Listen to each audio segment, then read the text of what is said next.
തൃശൂരിന്റെ ഓണാഘോഷത്തിന് സമാപനം കുറിച്ചുള്ള പുലിക്കളി നാളെ. വിവിധ പുലിമടകളിൽ പുലിക്കളിക്കുള്ള തയ്യാറെടുപ്പുകൾ അവസാന ഘട്ടത്തിലാണ്. പുലിച്ചായം അരക്കലും ചമയങ്ങളൊരുക്കലും ടാബ്ലോ നിർമ്മാണവും അവസാന ഘട്ടത്തിലാണ്.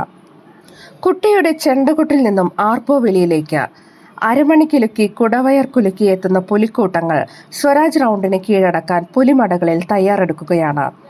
ഓരോ തവണയും പുതുമകൾ കൊണ്ടുവരുന്ന പുലിക്കളി സംഘങ്ങൾ ഇക്കുറിയും നിറയെ വ്യത്യസ്തതകളാണ് ഒളിപ്പിച്ചു വെച്ചിട്ടുള്ളത്. ഇക്കുറി കേന്ദ്ര ധനസഹായം അടക്കമുണ്ടെങ്കിലും സാമ്പത്തിക പരാധീനതകൾ ഒന്നും തന്നെ ബാധിക്കില്ലെന്ന് സംഘാടകർ പറയുന്നു. നാളെ വൈകുന്നേരം 4-ന് സ്വരാജ് റൗണ്ടിലേക്ക് പുലിക്കൂട്ടങ്ങൾ ഇറങ്ങുമ്പോൾ വീറും വാശിയും മാറ്റുരയ്ക്കും.